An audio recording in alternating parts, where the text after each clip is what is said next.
তোমাদের উপরে বিভিন্ন ধরনের চাপ আসবে, বিভিন্ন সন্ত্রাসী কার্যক্রমের আগ্রাসী অনেক থাকতে পারে, চাপ থাকতে পারে, কিন্তু মনে করার কোনো কারণ নাই যে তোমরা একা। ওখানে তোমাদের কাছে 3 জন যে অস্ত্রধারী আমাদের সদস্য থাকবে। এবার এরা সবাই প্রশিক্ষিত এবং খুবই সুদক্ষ। আমাদের ব্যাটালিয়ন আনসার সদস্য, অঙ্গীভূত আনসার সদস্য সকলেই পরীক্ষিত। তারা আমাদের প্রিজাইডিং অফিসার যারা থাকবে প্রতিটা ভোট কেন্দ্র, প্রিজাইডিং অফিসারদেরকে সুরক্ষা দিবে, যাতে তারা কোনোভাবে কারো চাপের মধ্যে নিজেদেরকে আত্মসমর্পণ করতে না হয়। তাদের শেষ রক্তবিন্দু দিয়ে হলো সকল প্রিজাইডিং অফিসার এবং ভোট কেন্দ্রের নিরাপত্তা তোমাদের এই 13 জন মিলে অস্ত্র এবং লাঠি সহ মোকাবেলা করতে হবে। তোমরা প্রথম সারির সুরক্ষাকারী দল ভোট কেন্দ্রে, আর তোমরা শেষ দল না।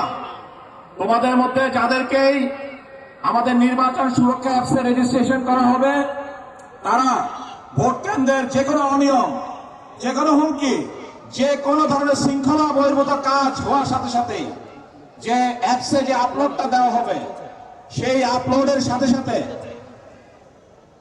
মৌমাছির ঝাঁকের মতো আমাদের বিভিন্ন স্ট্রাইকিং পেট্রোল ওই ভোট কেন্দ্রে অটোমেটিক চলে যাবে।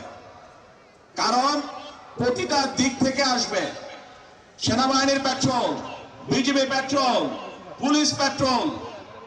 ঢাকা শহরে বিভিন্ন প্রান্তরে সমন্বয় করা হয়েছে তোমাদের নিরাপত্তার জন্য, সার্বিক ভোট কেন্দ্রের সর্বোচ্চ নিরাপত্তার জন্য। এবারই প্রথমবারের মতো এই সুরক্ষা অ্যাপসের মাধ্যমে সমন্বিত এবং স্বয়ংক্রিয় response system, security response system বাংলাদেশে এবার চালু করা হয়েছে, যেটা আগে কখনো কোনো নির্বাচনে ছিল না।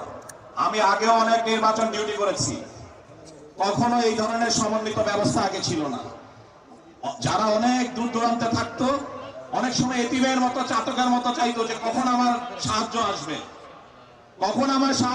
আমার তো সবকিছু নিয়ে যাচ্ছে। এখন আর সেটা হবে না। তোমাদের কাজ হচ্ছে সেই প্রাথমিক সুরক্ষাটা নিশ্চিত করা। প্রাথমিকভাবে তোমরা ঠেকায় রাখবা, বাকি কাজ এরা এসে সঠিকভাবে রেসপন্স করবে। এবং এবারই প্রথম কোন একক কারো আধিপত্যের মাধ্যমে এই নিরাপত্তা নিশ্চিত করা হচ্ছে না বা এই সমন্বয় হচ্ছে না। এবারই প্রথম সবাই মিলে, এখানে আমাদের ব্যাটালিয়ন আনসার যারা এবার প্রতিটা ভোট কেন্দ্র থাকবে, সেকশন কমান্ডার, তারা এবারই প্রথম আমরা আমাদের যে এখানে মহিলা আছে, ওখানে আমাদের মহিলা আনসার সদস্যদেরকেও ব্যাটালিয়ন আনসার সদস্যদেরকে দেওয়া হয়েছে। কেন? কারণ ঢাকা শহরে অনেক ধরনের ঝুঁকির পরিমাণ বেশি। এবং প্রতিটা ভোট কেন্দ্রে এবার, অন্যান্য বারে এটা হয় নাই, প্রতিটা গোয়েন্দা সংস্থা, প্রতিটা অন্যান্য সংস্থা সিসিটিভি শুরু করে, বডি অন ক্যামেরা থেকে শুরু করে অনেক সার্ভেইলেন্স সিস্টেম এবার ইন্ট্রোডিউস করা হয়েছে।